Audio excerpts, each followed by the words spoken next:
रेलगाड़ी के डिब्बे में एक महात्मा बैठे, पुराने जमाने की घटना। फर्स्ट क्लास के डिब्बे में उनका रिजर्वेशन, कूपा में सामान रखा ऊपरी बर्थ पर, नीचे आराम से महात्मा बैठे। अगले स्टेशन पर ट्रेन रुकी, वहां एक सेठ जी चढ़े, उनके पास भी उतना ही सामान उन्होंने रखवाया, बैठ गए। गाड़ी चल दी, उन्होंने महात्मा को बैठे देखा, बस उपदेश शुरू। हम लोगों की आदत है उपदेश का मौका मिलना चाहिए, फिर हम चूकते नहीं। कहना शुरू किया, कलयुग आ गया, कलयुग आ गया।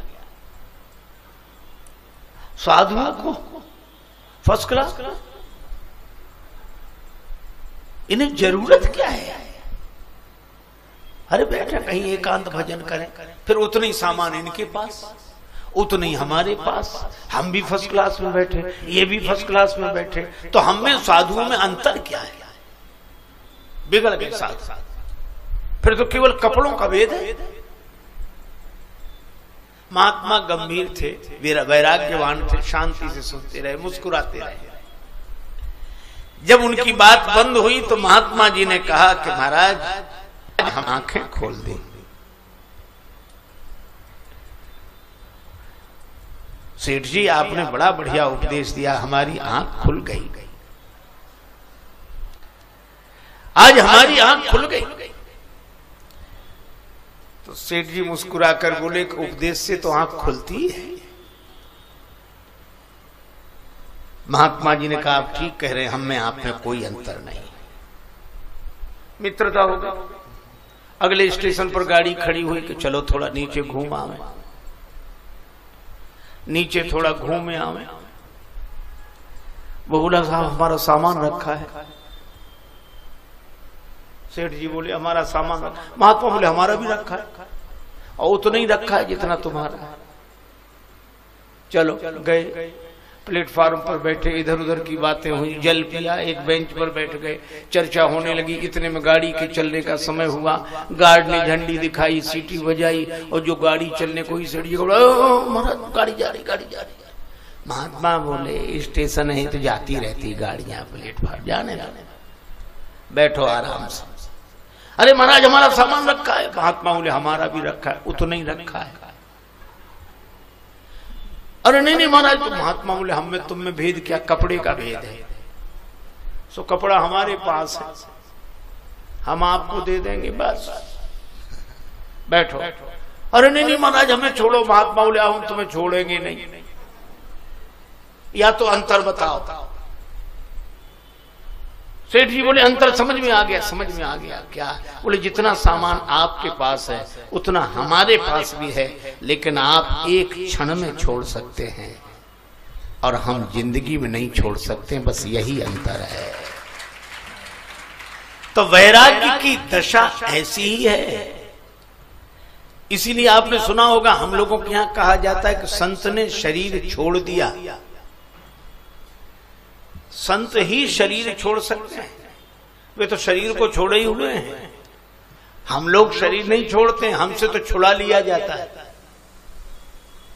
अच्छा हम लोग भगवान के नोटिस स्वीकार नहीं करते, भगवान नोटिस भेजते हैं। बाल सफेद हो गए, माने अब तैयारी करो। भगवान ने बाल सफेद किए, ये भगवान से कहता कि तुम खूब बाल सफेद करो, हम काले करा लेंगे। नोटिस को स्वीकार नहीं किया। नेत्र ज्योति कमजोर हुई, बोले खूब करो, हम चश्मा लगवा लेंगे। कान की आवाज कम सुनाई पड़ने लगी, कान से आवाज, तो का कोई बात नहीं, मशीन लगवा लेंगे। दांत गिरे, बोले हम बत्ती लगवा लेंगे। भगवान ने कहा ये कोई नोटिस स्वीकार करके सावधान नहीं हो रहा है तो मौत को भेजते हैं। मौत एक तमाचा मारती है और शरीर छुड़ा लेती है। तो हमसे शरीर छुड़ाया जाता है और संत शरीर छोड़ देते हैं। और इसीलिए मैं कहता हूं कि बर्खास्त होने से इस्तीफा दे देना अच्छा है।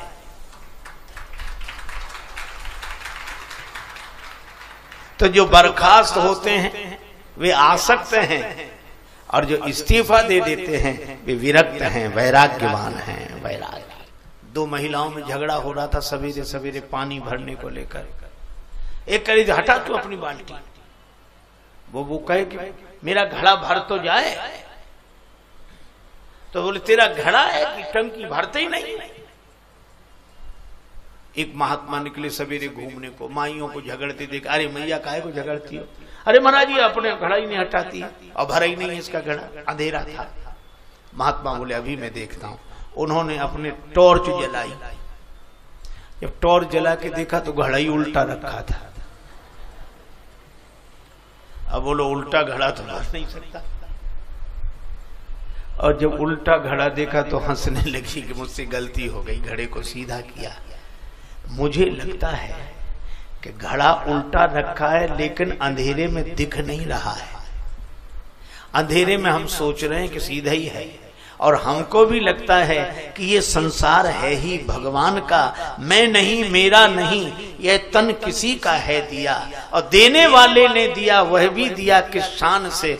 मेरा है ये कहने वाला कह उठा अभिमान से, पर मेरा मेरा कहने वाला मन किसी का है दिया। मैं नहीं, मेरा नहीं, यह तन किसी का है दिया। पर हमें लगता है कि मेरा है। अच्छा बोलो मेरा लगे तो अज्ञान है कि नहीं? तो जिनको ये अज्ञान हो मेरा है वे छोड़े, और जिनको ये ज्ञान हो गया कि भगवान का है फिर छोड़ने की जरूरत क्या। न जग छोड़ो न हरि भूलो, कर्म कर जिंदगानी में, और रहो दुनिया में तुम ऐसे कमल रहता जो पानी में। श्री भरत तो अयोध्या से भी चले तो ऐसे ही। जब श्री भरत जी ने तैयारी की तो अयोध्या के युवकों में, वृद्धों में झगड़ा होने लगा। युवक बोले हम सब भरत जी के साथ जाएंगे, राम जी से मिलने जाएंगे, राम जी से मिलने जाएंगे।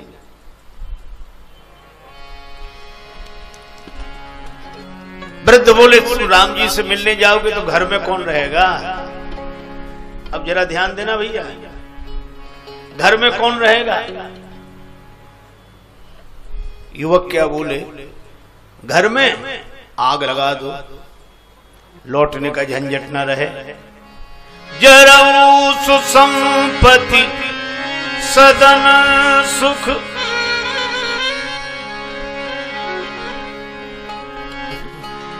घर परिवार में आग लगे, संसार में आग लगे। अरे श्री कबीरदास जी कहते हैं, कबीरा खड़ा बाजार में लिए लुकाठी हाथ, और जो घर फूंके आपना चले हमारे साथ। जलती हुई मसाल लिए खड़े, जो अपना घर फूंके वो हमारे साथ चले।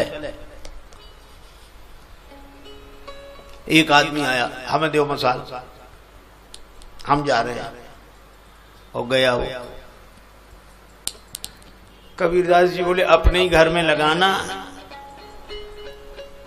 हाँ अपने, पता है तुम्हें तुम्हारा घर? हाँ पता है, वो हमारा है। जाने लगा, कबीरदास जी बोले लौट आओ, तुम्हें पता नहीं है। तो घर में आग लगाना क्या है? का घर में आग लगाना यह है कि जिस घर को अपना मानते हो उसको आज से अपना मानकर ना बंद करके भगवान का मानने लगो। यही घर में आग लग गई। वृद्धों ने कहा कि घर की व्यवस्था पहले करो, पर युवक बोले नहीं, भगवान से मिलने चलो, घर जाए भाड़ में, हमें कोई मतलब नहीं। अच्छा हम लोग भी ऐसे लोगों की प्रशंसा करते हैं जो घर जाए भाड़ में, भगवान से मिलने चले। लेकिन जब श्री भरत जी के पास गए, भरत जी ने दोनों की बात सुनी, तो भरत जी ने कहा कि पहले घर की व्यवस्था, बाद में भगवान से मिलने चलेंगे।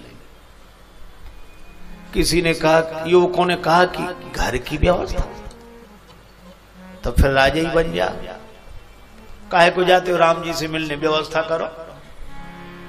भरत जी ने कहा कि मैं राजा नहीं बन सकता। क्यों?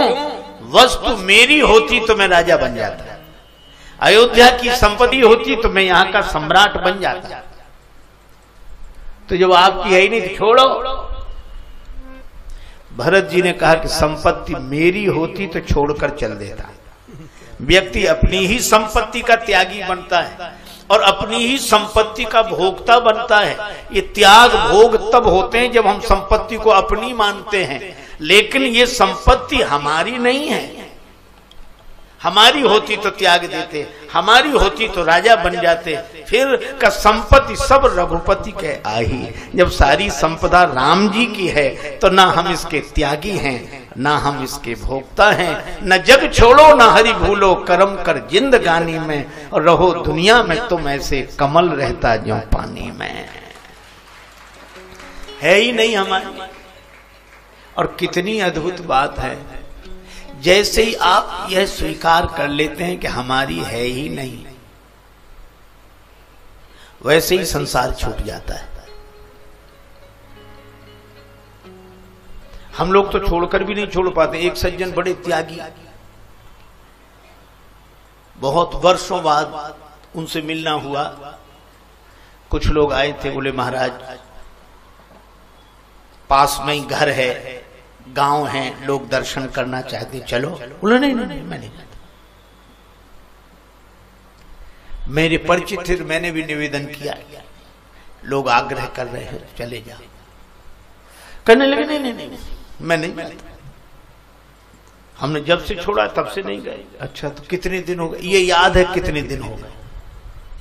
बोले आज हमको 15 साल 6 महीना 3 दिन हो गए।